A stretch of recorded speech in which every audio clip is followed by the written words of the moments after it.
ಎಲ್ಲರಿಗೂ ನಮಸ್ಕಾರಗಳು. ಗಣರಾಜ್ಯೋತ್ಸವ ಭಾಷಣ. ಈ ಭಾಷಣ ಇಷ್ಟ ಆಗಿದ್ದಲ್ಲಿ ವಿಡಿಯೋಕ್ಕೆ ಒಂದು ಲೈಕ್ ಮಾಡಿ, ಶೇರ್ ಮಾಡಿ, ಸಬ್ಸ್ಕ್ರೈಬ್ ಮಾಡಿ, ಸಪೋರ್ಟ್ ಮಾಡಿ. Thank you.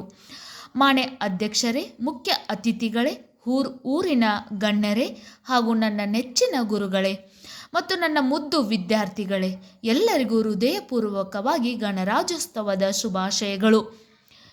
ಪ್ರತಿ ವರ್ಷ ನಾವು ಜನವರಿ 26ರಂದು ಗಣರಾಜ್ಯೋತ್ಸವ ಆಚರಿಸುತ್ತಾ ಭಾರತದಲ್ಲಿ ಗಣರಾಜ್ಯ ಮತ್ತು ಸಂವಿಧಾನ ಜಾರಿಗೆ ಬಂದ ದಿನವಿದು.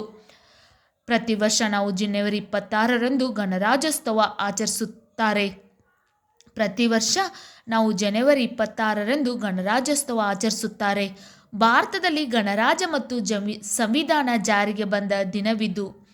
ಭಾರತ ಸಂವಿಧಾನ ಜನರನ್ನು ಸಶಕ್ತಗೊಳಿಸಿದೆ, ಸರ್ವರಿಗೂ ಸಮಾನತೆ ಒದಗಿಸಿದೆ, ಮೂಲಭೂತ ಹಕ್ಕುಗಳನ್ನು ನೀಡಿದೆ, ಕರ್ತವ್ಯಗಳನ್ನು ನೀಡಿದೆ. ಭಾರತಕ್ಕೆ ಸಂವಿಧಾನವೇ ಬಹುದೊಡ್ಡ ಬಲ.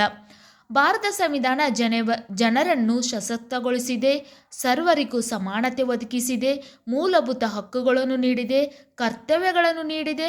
ಭಾರತಕ್ಕೆ ಸಂವಿಧಾನವೇ ಬಹುದೊಡ್ಡ ಬಲ. ಗಣರಾಜ್ಯೋತ್ಸವ ದಿನಾಚರಣೆಯು ರಾಷ್ಟ್ರೀಯ ಹಬ್ಬಗಳಲ್ಲಿ ಒಂದಾಗಿದೆ.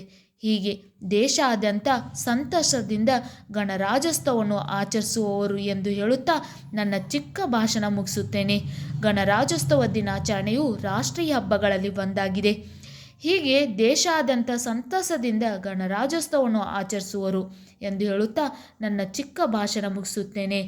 ನಿಮಗೂ ಕೂಡ ಈ ವಿಡಿಯೋ ಇಷ್ಟ ಆಗಿದ್ದಲ್ಲಿ ವಿಡಿಯೋಕ್ಕೆ ಒಂದು ಲೈಕ್ ಮಾಡಿ, ಶೇರ್ ಮಾಡಿ, ಸಬ್ಸ್ಕ್ರೈಬ್ ಮಾಡಿ. Thank you.